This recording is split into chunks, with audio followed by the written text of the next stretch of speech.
اجالا شان رمضان ہے مومنوں کے دل کا اجالا شان رمضان ہے سارے مہینوں سے ہے سارے مہینوں سے نرالا شان رمضان ہے مومنوں کے دل کا اجالا شان رمضان۔ جی ناظرین، آپ کا خیر مقدم ہے علم و علماء میں۔ آج موضوع ہمارا وہ معاشرتی موضوع ہے جو ہمارے بہت قریب ترین موضوع ہے۔ آج یہ دیکھا جائے گا کہ اس حوالے سے جب بات ہوگی تو بہت سے ذہنوں میں بہت سے جو سوالات دستک دینے والے سوالات ہیں ان کے جوابات بھی انشاءاللہ ملیں گے۔ اور اسلام نے جتنے ہمیں احکامات دیے ہیں، جن چیزوں کی اجازت دی ہے، اس حوالے سے اگر ہم غور کریں تو ہماری زندگی بہت آسان ہو سکتی ہے، لیکن اگر ہم اس کو فالو نہ کریں تو معاشرے میں اس کے برے اثرات بھی مرتب ہوتے ہیں، جیسے کہ بے حیائی ہے، بہت ساری چیزیں ہیں اور غیر اخلاقی چیزیں ہیں، اس میں بھی لوگ ملوث ہو جاتے ہیں۔ آج ہم جب بات کریں گے ایک سے زائد شادیوں کے ثمرات، امام اعظم حضرت امام ابو حنیفہ رحمۃ اللہ علیہ سے پوچھا گیا کہ امام صاحب یہ فرمائیے کہ آئیڈیل اسلامک سوسائٹی کا کیا تصور ہے، یا اس کے کوئی خد و خال یا اس کا کوئی اصول عنایت فرمائیے۔ تو امام اعظم فرماتے ہیں کہ آئیڈیل اسلامک سوسائٹی، بہترین اسلامی معاشرہ وہ ہے کہ جس میں نکاح آسان ہو، جس میں نکاح آسان ہو۔ آج جب نکاح مشکل ہو گیا ہے تو ظاہر ہے مسائل بہت تیزی سے سامنے آئے ہیں، اس میں ظاہر ہے علماء حضرات سے، مفتیان دین سے بھی لوگ رجوع کرتے ہیں کہ جناب ہمارے ساتھ یہ مسئلہ ہے، یہ مسئلہ ہے۔ عدالتوں میں کیسز جاتے ہیں، ذاتی باہمی طور پر خاندانوں میں چپقلش پیدا ہو جاتی ہے۔ یہ سب چیزیں جو ہے کیوں ہے؟ اس لیے کہ ہم نے جو قرآن و حدیث کی تعلیمات ہیں، جو ہمارے لیے احکامات یا جن چیزوں کے لیے اجازت ہے، اس حوالے سے آگہی نہیں ہے، معرفت نہیں ہے۔ آج کا جو پروگرام ہے انشاءاللہ اس حوالے سے سوالات کو شامل کریں گے۔ موضوع ہے ایک سے زائد شادیوں کے ثمرات، اس پر انشاءاللہ بات کریں گے۔ اور قبلہ علامہ مفتی محمد اکمل مدنی صاحب، پوری دنیا میں ماشاءاللہ آپ کی آواز پہنچتی ہے، لوگ آپ سے رہنمائی لیتے ہیں اور آپ کی بات کو بہت اہمیت دی جاتی ہے تمام مکاتب فکر میں، اور یہ الحمدللہ ہماری خوش بختی ہے کہ آپ تشریف فرما ہوتے ہیں۔ تشریف فرمائے۔ السلام علیکم ورحمۃ اللہ۔ وعلیکم السلام ورحمۃ اللہ۔ اور آپ کے ساتھ تشریف فرمائے ممتاز و معروف عالم دین علامہ حافظ اویس احمد صاحب، ماشاءاللہ درس قرآن کے حوالے سے اور گفتگو کے حوالے سے بہت مضبوط شخصیت ہیں، وقی مطالعہ رکھتے ہیں۔ تشریف فرمائے۔ السلام علیکم ورحمۃ اللہ۔ وعلیکم السلام ورحمۃ اللہ۔ اور ہمارے ساتھ تشریف فرمائے ممتاز و معروف عالم دین علامہ مفتی خرم اقبال رحمانی صاحب۔ نعمت افطار میں یہ سے نعمتیں جو ہے رحمت سحر کی طرف آ گئی ہیں، اور آج ہم نے زحمت کلام دی، آپ کو تشریف فرمائے۔ السلام علیکم ورحمۃ اللہ۔ وعلیکم السلام ورحمۃ اللہ وبرکاتہ۔ اور میرے بائیں جانب تشریف فرما ثقلین رشید دانیال شیخ ماسٹر سمیر اور ہمارے علی شبیر تشریف فرما ہے۔ السلام علیکم ورحمۃ اللہ وبرکاتہ۔ اچھا، ابتداً آج چونکہ شب جمعہ ہے، پہلی بات تو یہ ذہن نشین کر لیں کہ شب جمعہ کی برکات سمیٹ لیں زیادہ سے زیادہ۔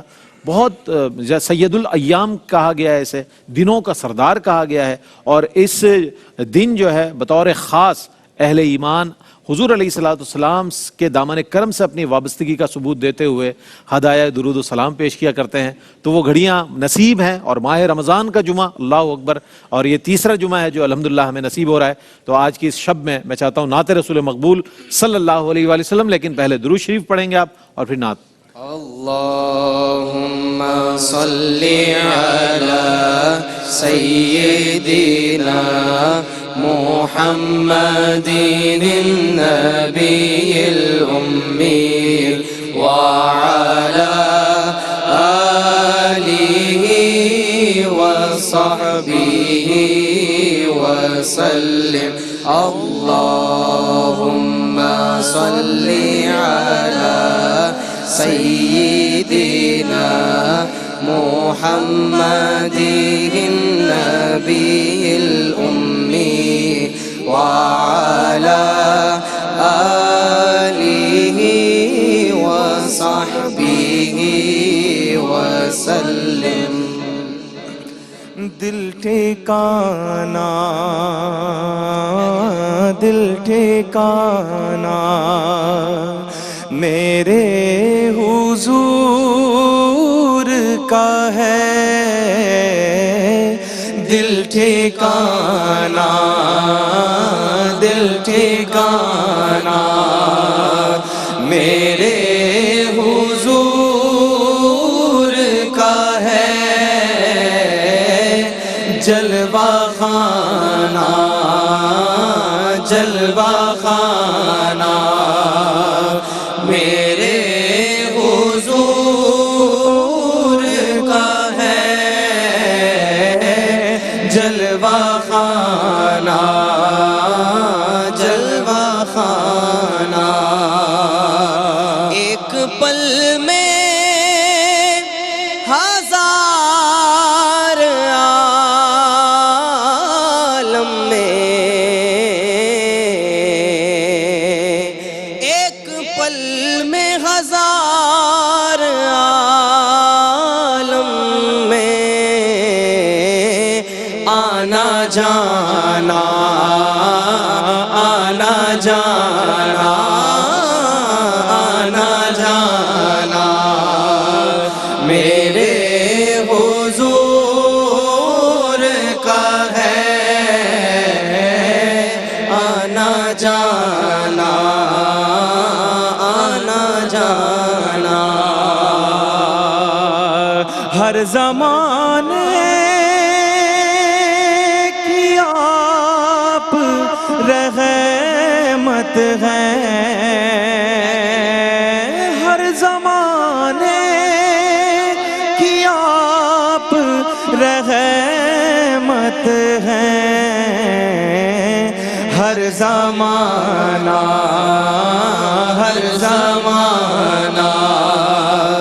میرے حضور کا ہے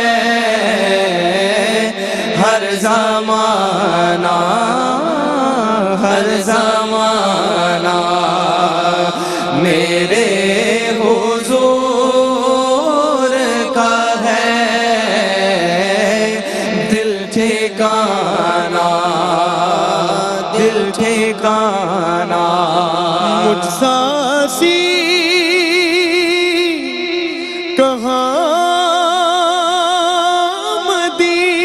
مدینہ کہاں مجھ ساسی کہاں مدینہ کہاں مجھ ساسی کہاں مدینہ کہاں یہ بلانا یہ بلانا میرے حضور کا ہے یہ بلانا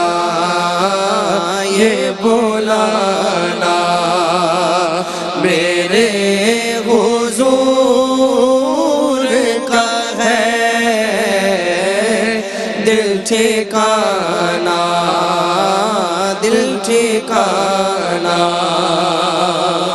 جن پہ اتری ہے آیا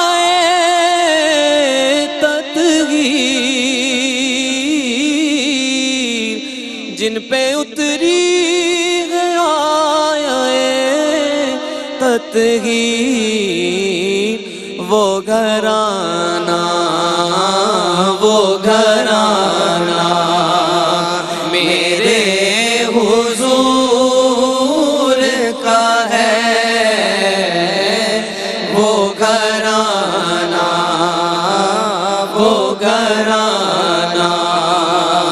میرے حضور کا ہے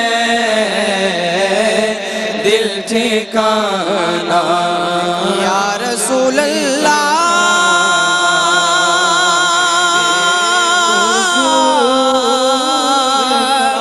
میرے آقا سونے مدنی مدینے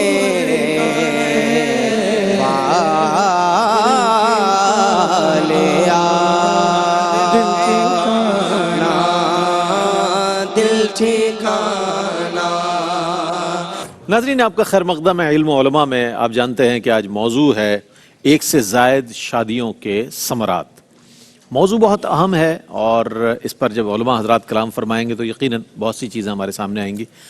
قبلہ مفتی محمد اکمل مدنی صاحب تشریف فرمائے. ماشاءاللہ بہت خوش لباسی، آج بہت خوبصورت کلر آپ نے زیب تن کیا ہے.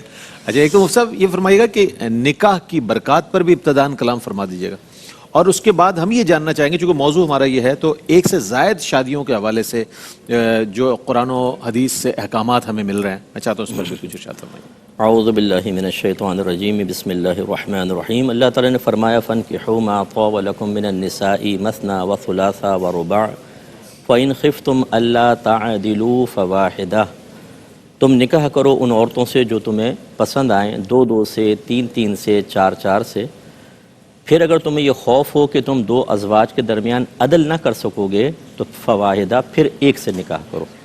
تو اس میں 3 چیزوں کا بیان ہے. ایک تو نکاح کا جواز، دوسرا تعدد ازواج کہ کتنی زوجہ سے نکاح کر سکتے ہیں، تیسرا اس کی ایک بنیادی شرط عدل و انصاف. کیا بات. یہ تینوں چیزیں. تو نکاح کو پہلے لے لیتے ہیں. جیسے آپ نے ارشاد فرمایا کہ نکاح جو ہے وہ شریعت کو بہت محبوب ہے. حضرت عبداللہ بن مسعود رضی اللہ تعالیٰ عنہ کہتے ہیں کہ ہم حالت جوانی میں سرکار کے ساتھ تھے تو سرکار نے ہمیں دیکھ کے فرمایا کہ نوجوانوں کے گروہ تم میں سے جس سے ہو سکے وہ فوراً نکاح کرے، کیونکہ یہ فَإِنَّهُ لَهُ أَغَضُّ لِلْبَصَرِ وَأَحْسَنُ لِلْفَرْجِ، کیونکہ یہ نگاہوں کو جھکانے والا اور ستر کی حفاظت کرنے والا. اور جو اس کی استطاعت نہ رکھتا ہو تو وہ روزے رکھے، کیونکہ روزہ شہوت کو توڑ دیتا ہے. تو یہ سرکار نے خود نکاح کی ترغیب ارشاد فرمائی. اور تعدد ازواج کی طرف بھی اس حدیث سے اشارہ ملتا ہے، اور کچھ عربوں کا خود یہ طریقہ بھی رہا، اور نبی کریم صلی اللہ علیہ وسلم نے خود 1 سے زیادہ ازواج اللہ کے حکم سے آپ کی تھیں کہ میں بروز قیامت اپنی امت کی کثرت تعداد پر فخر کروں گا. سبحان اللہ. سرکار فرماتے ہیں کہ بعض نبی ایسے آئیں گے میدان معاشر میں کہ ان کے ساتھ ایک امتی ہوگا، بعض کے ساتھ 2، بعض کے ساتھ ایک گروہ، لیکن جب میری امت آئے گی تو پورا افق بھر جائے گا. وہ اتنی میری کثرت سے امت آئے گی. تو اس کا مطلب ہے کہ نکاح محبوب ہے شریعت کو. اور یہ جو پہلا حصہ ہم نے بیان کیا کہ نکاح کی ترغیب دی، لیکن اس کا مطلب یہ نہیں ہے کہ اندھا دھندی آدمی نکاح کر لے. اس کی بھی کچھ شرائط بیان کی گئی ہیں. جیسے اس کی 5 شرعی حیثیتیں بیان ہوئی ہیں. فرض ہے، واجب ہے، سنت مؤکدہ ہے، مکروہ ہے، حرام ہے. فرض اس وقت ہے جب انسان نان نفقہ بھی دے سکتا ہو، حقوق زوجیت پہ قدرت بھی رکھتا ہو، اور نہ کرنے پر اس کو زنا کا یقین ہو کہ بالکل ڈیل ہو چکی ہے، اب زنا ہونے والا ہے، تو اس کے بعد فرض ہے کہ وہ نکاح کرے. دوسرا واجب ہوتا ہے کہ تمام چیزوں پہ قدرت رکھتا ہے اور نکاح نہ کرنے میں اندیشہ ہے کہ شاید میں زنا میں مبتلا ہو جاؤں، یقین نہ ہو تو واجب ہے. اور اگر نارمل حالت ہے، تمام باقی شرائط ہیں، نارمل حالت ہے، تو اس وقت یہ سنت مؤکدہ ہے، جس میں سرکار نے فرمایا نکاح من سنتی فمن رغب عن سنتی فلیس منی. نکاح میری سنت سے ہے، جو میری سنت سے بے رغبت ہوا وہ مجھ سے نہیں. یہ نارمل حالت کے بارے میں. اور اس کے بعد مکروہ صورت ہے کہ جب آدمی کو گمان ہو کہ شاید میں حقوق زوجت ادا نہیں کر سکوں گا، نان نفقہ نہیں دے سکوں گا، یقین نہ ہو تو مکروہ ہے، اور یقین ہو تو حرام ہے. تو یہ درجہ بندی رکھی، کسی کی بچے کی زندگی تو خراب نہ کرے نا، آدمی پہلے اپنے بارے میں غور کرے. یہ شریعت نے بہت اچھا طریقہ رکھا ہے. اور جو آخری حصہ ہے کہ عدل و انصاف، اس پہ انشاءاللہ علماء واضح تفصیلی کلام کریں گے. یہ پہلے سنیں، غور کریں، اس کے بعد نکاح کی طرف قدم اٹھائیں. کیونکہ اللہ تعالیٰ فرماتا ہے کہ وَمَن يَتَعَدَّ حُدُودَ اللَّهِ فَقَدْ ظَلَمَ نَفْسَهُ، جو اللہ کی حدود کو پھلانگ جائے تو وہ اپنی خود ذات پر ظلم کرنے والا ہے. تو اس سے معلوم ہوا کہ بعض اوقات دوسرا نکاح اپنی ذات پر ظلم بھی ہو سکتا ہے، بشرطے کہ ان شرائط کو پورا نہ کرے جو انشاءاللہ علماء بیان فرمائیں. کیا بات، کیا کہنا. اچھا، علامہ حافظ اویس احمد صاحب تشریف فرمائیں، ماشاءاللہ وقی مطالعہ کی حامل شخصیت. علامہ صاحب یہ فرمائیے گا کہ کیا دوسری شادی کے لیے، یہ ایک بہت سوال وائرل ہوتا ہے اکثر، ہم جب مفتی صاحب کے ساتھ بھی بیٹھتے ہیں اور دیگر فتاوی کی صورت میں بھی آتا ہے کہ بھئی سائل سوال کر رہا ہے، دوسری شادی کے لیے کیا پہلی بیوی سے یا پہلی بیوی سے جو اولاد ہے اس سے اجازت کا لینا، اس حوالے سے شرعی کیا حکم ہے؟ بسم اللہ الرحمن الرحیم. ابھی جو آیت کریمہ پڑھی گئی جس میں واضح حکم یہ بیان کیا گیا کہ فَانْكِحُوا مَا طَابَ لَكُم مِّنَ النِّسَاءِ مَثْنَىٰ وَثُلَاثَ وَرُبَاعَ، اور اس کے تینوں حصوں کو مفتی صاحب نے الگ الگ بیان بھی کیا کہ اس میں ایک طرف نکاح کی ترغیب بھی ہے، پھر 1 سے زائد نکاحوں کی بات بھی کی گئی ہے، اور جو شرط ہے وہ بھی بیان کر دی گئی ہے. جی بالکل. اور وہ شرط یہ ہے کہ آپ انصاف سے کام لیں تو ٹھیک، ورنہ دوسری تیسری شادی کی طرف مت جائیں، ایک ہی آپ کو کافی ہے. اس میں کہیں پر بھی یہ شرط نہیں قائم کی گئی کہ آپ اس نکاح میں جو دوسرا ہے یا تیسرا ہے آپ پہلی یا دوسری بیوی سے اجازت لے لیں. اگر یہ شرط بھی ہوتی یا یہ بھی ضروری پہلی بات تو ہوتا، شرط ہے نہیں. ہاں اگر یہ شرط ہوتی تو پھر قرآن کریم اس موقع پر یا کسی اور موقع پر اس کو بیان کر دیتا. بالکل تو قرآن کریم نے اس کو شرط بنایا ہی نہیں. اچھا پریکٹیکلی آپ دیکھیں کہ آپ صلی اللہ علیہ وسلم کے سامنے صحابہ کرام کی عموماً ہر صحابی کی متعدد نکاح تھے، ایک سے زیادہ نکاح کیے جاتے تھے. تو پریکٹیکلی بھی آپ صلی اللہ علیہ وسلم نے کبھی کسی صحابی سے نہیں پوچھا کہ آپ نے پہلی بیوی سے اجازت لی ہے یا نہیں لی. بالکل کبھی آپ صلی اللہ علیہ وسلم نے یہ حکم نہیں دیا کہ آپ پہلے اجازت لیں پھر دوسرا نکاح کریں. تو قرآن کریم کی کوئی نص، کوئی حدیث مبارکہ اور خود آپ صلی اللہ علیہ وسلم کا عمل مبارک یا قول مبارک، یہ ساری چیزیں اس بات کو واضح کرتی ہیں کہ دوسری شادی کرتے ہوئے پہلی بیوی سے اجازت لینا ضروری نہیں ہے. تو یہ تو شرعی حکم ہے. اچھا اس کی اولاد کے لیے بھی یہ حکم ہے کہ پہلی بیوی کی اولاد سے بھی اجازت لینا ضروری نہیں ہے. اچھا اب دوسری صورت اس میں یہ ہے کہ ایک تو ہم نے جواز عدم جواز کی بات کی. دوسری صورت یہ ہے کہ بہتر طریقہ کیا ہونا چاہیے. تو اس میں بہتر یہ ہے کہ پہلی بیوی سے مشورہ بھی کیا جائے، بلکہ اس سے پہلے اس کا ذہن بنا دیا جائے اور یہ اجازت کے ساتھ ہو، باہمی رضامندی کے ساتھ ہو، تو بعد میں پیدا ہونے والے بہت سارے مسائل سے جو ہے وہ انسان بچ سکتا ہے. تو اس میں بہتر مشورہ یہی ہے کہ انسان کو جو پہلی بیوی ہے اس کو اس کا رازدار بنانا چاہیے اور اس میں مشورہ کرنا چاہیے تاکہ جو ہے وہ بہت سارے معاملات میں آسانی ہوتی چلی جائے.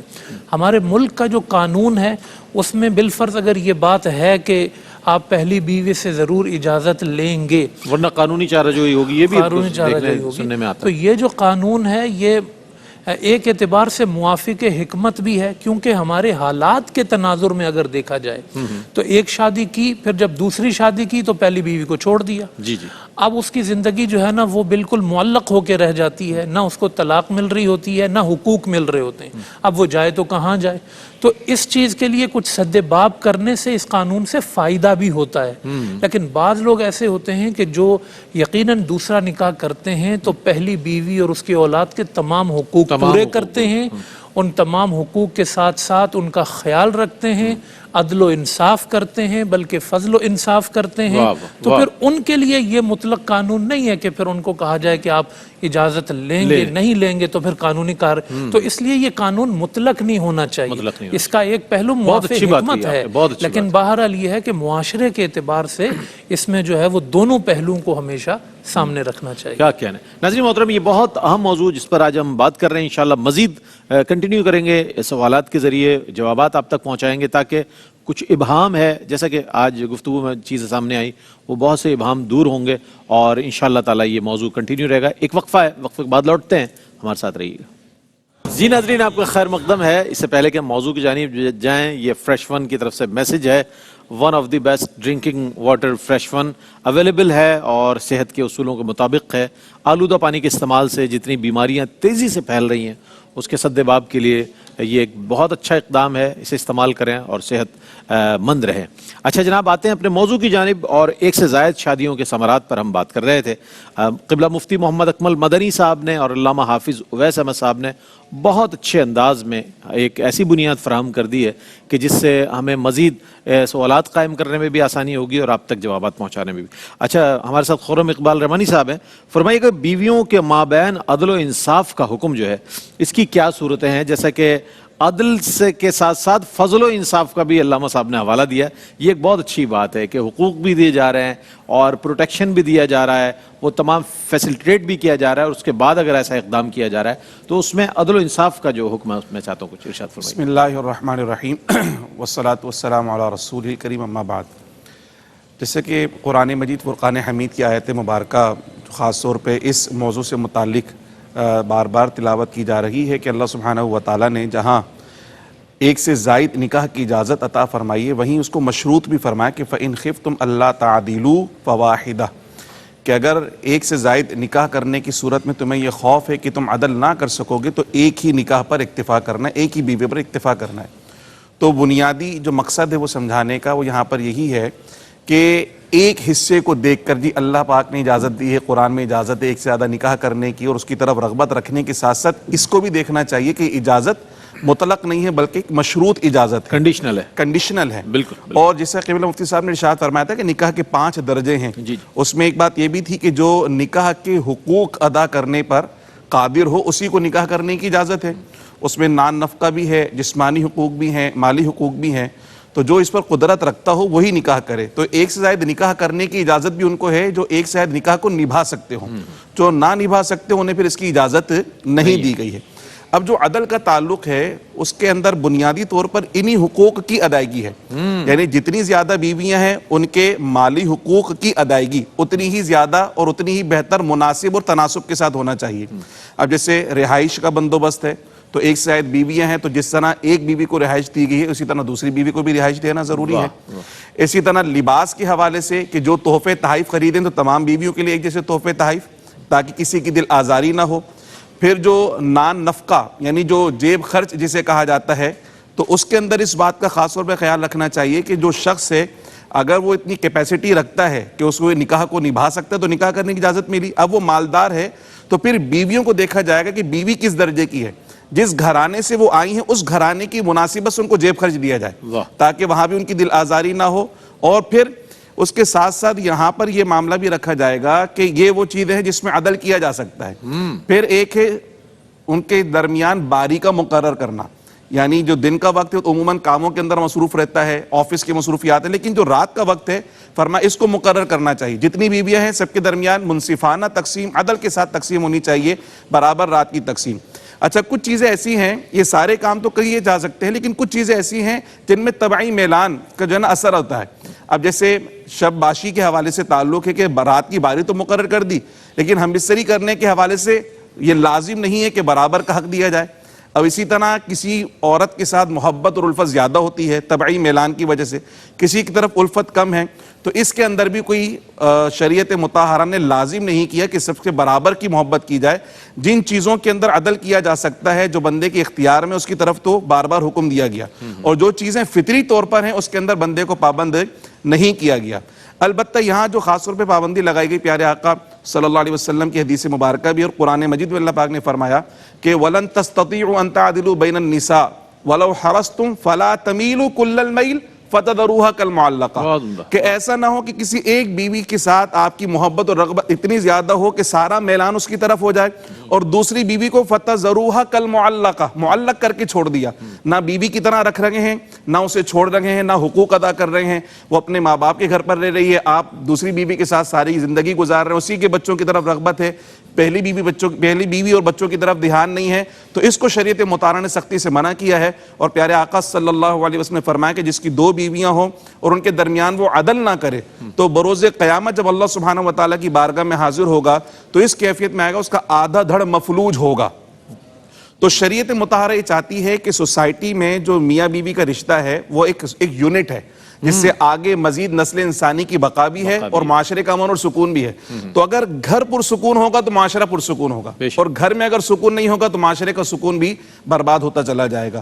تو ایک سے زائد نکاح کرنے کی اجازت جب دی گئی ہے تو ان تمام شرائط کو مد نظر رکھتے ہوئے پھر اجازت دی گئی ہے، تو جو ان شرائط کو پورا کرے اس سے نکاح کرنے کی اجازت ہے، اور جس سے یہ خوف ہے کہ میں یہ شرائط پوری نہیں کر سکوں گا تو اسے نکاح کرنے کی اجازت نہیں ہے، وہ اپنے آپ کو بھی پریشان کرے گا اور دیگر خاندانوں کے درمیان جھگڑے کا بھی سبب بنے گا۔ ٹھیک، بہت اچھے انداز میں مفتی خرم اقبال رحمانی صاحب نے اپنے جواب کو مکمل فرمایا۔ ناظرین اس موضوع کو کنٹینیو کریں گے اور ایک بہت اہم سوال میرے پاس موجود ہے جو قبلہ مفتی محمد اکمل مدنی صاحب کی خدمت میں پیش کرنا ہے، لیکن ایک وقفہ حائل ہے، وقفے کے بعد لوٹیں گے، ہمارے ساتھ رہیے گا۔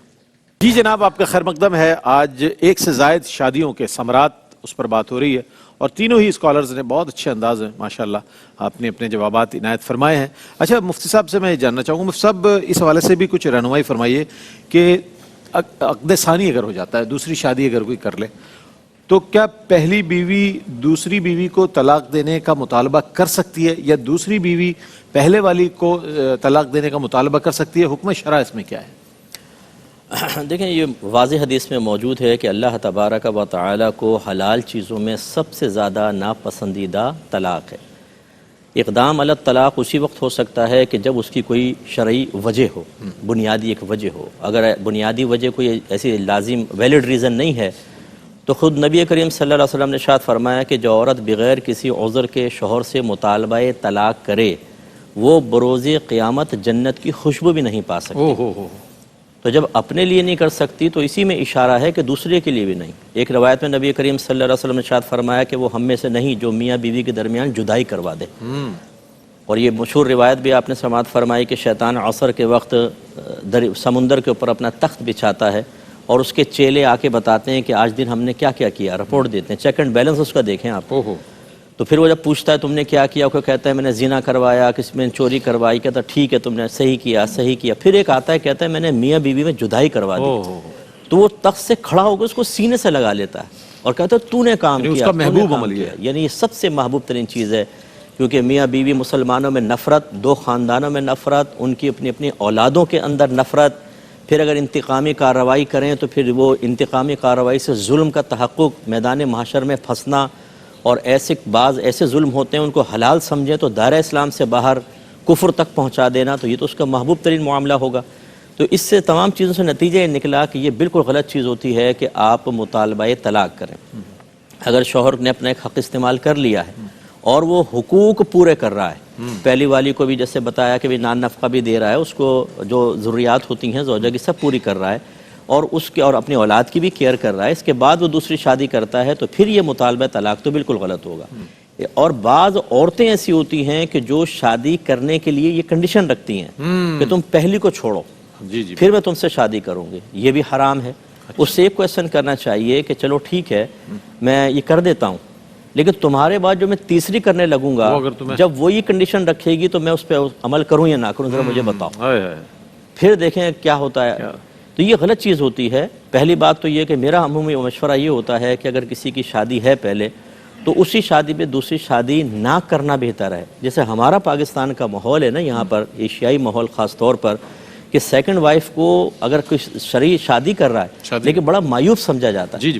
اس لیے بہت سارے ایسے لوگ ہوتے ہیں جو اپنے سیکنڈ جو رشتہ ہے، نکاح ہے، اس کو چھپا کر رکھتے ہیں، سیکنڈ میرج کو چھپا کے رکھتے ہیں کہ نہیں یار پتہ چل جائے گا تو پتہ نہیں کیا ہوگا.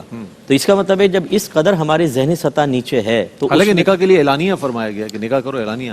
چلیں وہ اعلانیہ کا تو وہ تصور دو گواہوں سے پورا ہو جاتا ہے نا. وہ یہ تو نہیں کہ ڈھول بجا کے بتائیں یا مسجد میں اعلان کرائیں کہ رئیس بھائی دوسرا نکاح کر چکے ہیں، یہ ضروری نہیں ہے.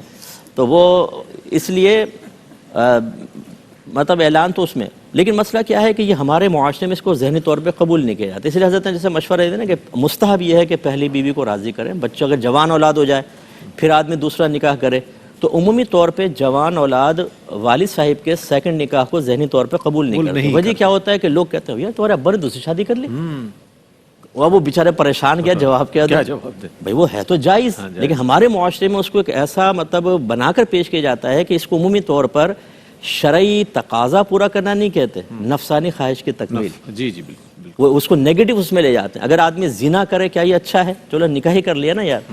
لیکن ہمارے معاشرے میں اس کو بھی ایسا پیش کرتے ہیں یار تمہارے ابا کو کیا ضرورت پڑ گئی تھی، کیوں ایسا ہو گیا تھا. عورتیں آ کے ذہن بناتی ہیں تمہارے میاں نے دوسری شادی کر لی، کیا تم سے کوئی بن نہیں رہی تھی، کوئی مسئلہ تھا تمہارے درمیان؟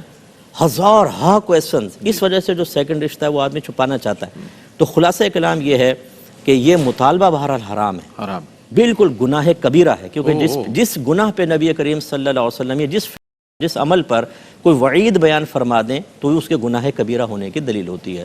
میں گزارش کرتا ہوں کہ دیکھیں نبی کریم نے فرمایا کہ جو تم اپنے لیے پسند کرو، تمہارا ایمان کامل نہیں ہوگا جب تک اپنے لیے جو پسند کرتے ہو اپنے مسلمان بھائی کے لیے پسند نہ کرو.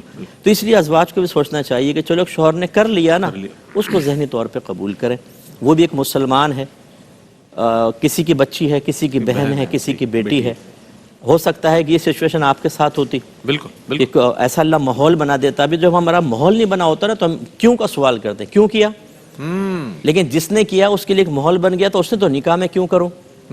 جو خودکشی کرتے ہیں ہم کہتے ہیں کیوں خودکشی کر لی، لیکن جو کر رہا ہوتا ہے اس کی کیفیات ایسی ہوتی ہے اس کے ذہن میں کیوں پیدا نہیں ہوتا، اور اس کے پاس راستہ نہیں. تو ہم جب کسی کے لیے کیوں کرتے ہیں تو ہمیں ڈرنا چاہیے کہ یار کبھی ایسا اللہ تعالیٰ ہمارے اوپر بھی خواہشات کا غلبہ کر سکتا ہے یا ماحول ایسا کریٹ کر سکتا ہے کہ ہم کر چکے ہیں. پھر لوگ ہم سے کیوں پوچھے تو ہمیں درد ہوگا کہ یار کیوں پوچھ رہے ہیں، یہ اس طرح نہیں کرنا چاہیے. تو بہرحال